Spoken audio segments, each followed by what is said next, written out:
Can Ahriman reverse the rubric using a time travel device and wrestle it from the control of the Necron who made it? It's called the Key of Infinity.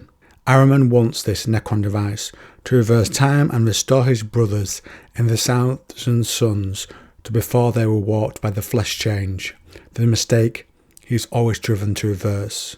Setek, a Necron who seeks the key, is in a pocket of paradox, a dimension that buffered between key and base reality, and from there he pushes through to the key's interior, a nexus. It was taken from him as it was judged too dangerous by other Necron dynasties, and now he was back there and would have his revenge. He muses on this device, one that lets its user rewind and reorder the events of their own timeline. The device could not be destroyed or turned off, so it had been buried in frozen time and dead space. If Setek stepped through an opening, the changes he wanted would begin, but he could only alter his own timeline. And then Setek senses someone else, Ahriman, and they fight.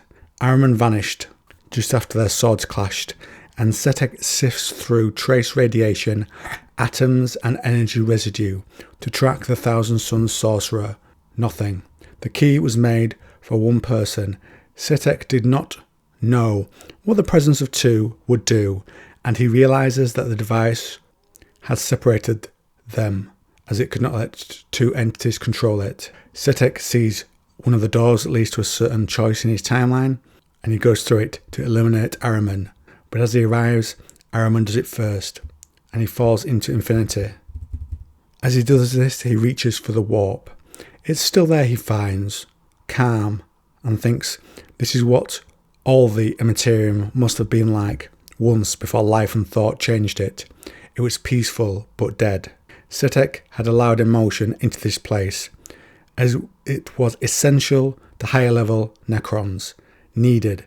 It was required, so that you did not stand still but developed. Ahriman, in the device, sets on the path to make changes to undo the rubric, and everything vanished, and he knew something was wrong.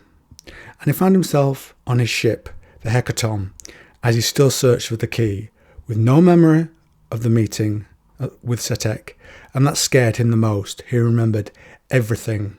The novel that next jumps back to Ahriman in the key, and it does this a lot, just so that you understand. As I interpret it, Ahriman is in the key, he makes a choice, it then jumps to what he does in that choice, and then sometimes it cuts back to him afterwards. Just so you are aware.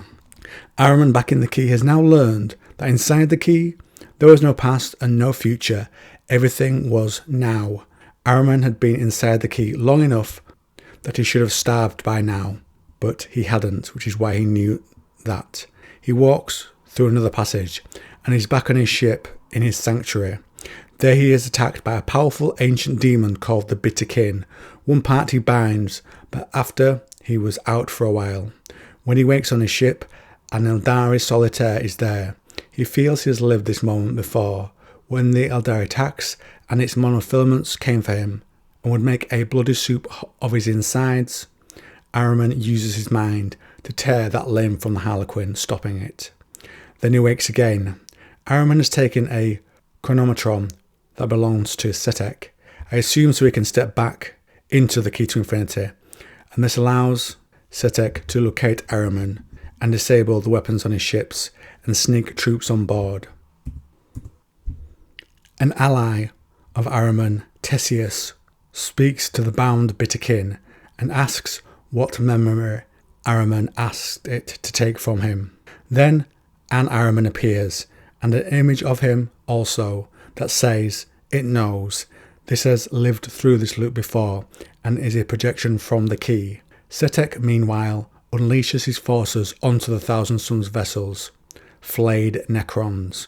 Meanwhile, with Ahriman, the Bitterkin and Theseus, we learn the greatest son of Magnus himself summoned the demon the Bitterkin to remove something from his mind.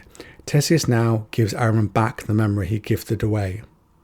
In a mental landscape, they talk, and we learn Ahriman has been trying to manipulate events in the timeline, so he would go back later, watch events play out correct, and repeat, but because Setek was also in the machine, alterations one person made distorted the other's outcome and vice versa. We learn Ahriman gave away the memory as if he had known that he was in a device that could rewrite time. He could not have acted as he needed to, perhaps focusing on certain things like restoring the rubric if possible.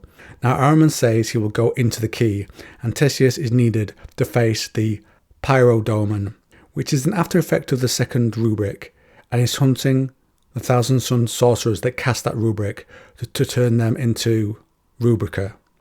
It knows the name of all those who took part in the second rubric. To avoid that, Ahriman needs help for one last move through the key to escape it. Ahriman and Theseus hide his soul within another identity, Gaumata. Now to avoid confusion, I'm just going to call this dude Ahriman, but you know that he's actually under this other identity. Using this, Ahriman escapes his fate. Ahriman reaches the entrance, enters the Well of Night and runs into Setek again.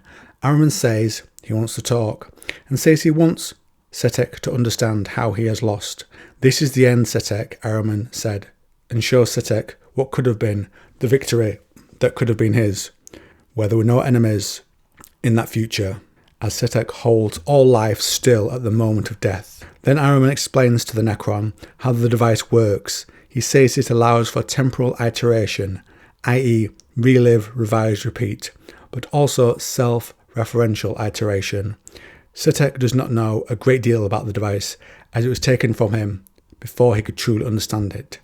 Ahriman explains the key can be used not to revise the past, but to explore the way the device itself worked. I used the key to reset time inside the key, so that I could understand its nature. You think we have had this conversation only now, but we haven't. We've had it many times. Many times. I learned from each one. I have taken every turn inside the device and seen every facet of its potential. It was yours, but now its secrets are mine, and mine alone. It is a prison, Setek. You made a prison that once you enter, the only way to leave is to never have entered. Then he tells Setek he carried the flare virus within him, and to pass it on to his dynasty. From the moment you woke them, you began to destroy them, and with every cycle of eternity, every rewritten past, the curse grows stronger inside you. Setek tried to reply, but the only sound that came from him was a shriek of static, and then the last motes of sanity vanished, and only the howling dream of flesh remained. Ahriman announces to no one but himself, "It is time," and began to walk, off out of sight.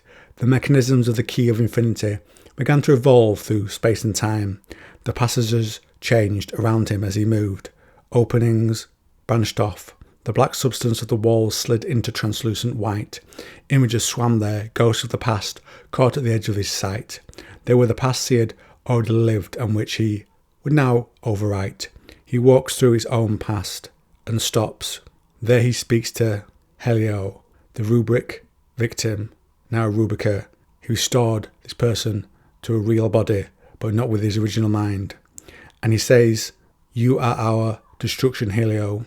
Just to explain, Helio is also tied to the post-rubric energy that's hunting them, the Pyrodomon. With the second Rubrica, I lit an inferno that must consume us all, Ahriman carried on. Some of us, it burns to ash and emptiness. Some of us, it illuminates. It is eternal and undying, a bomb blast that reaches across all time. You are that inferno, a pyre of all of us, to burn, given a face.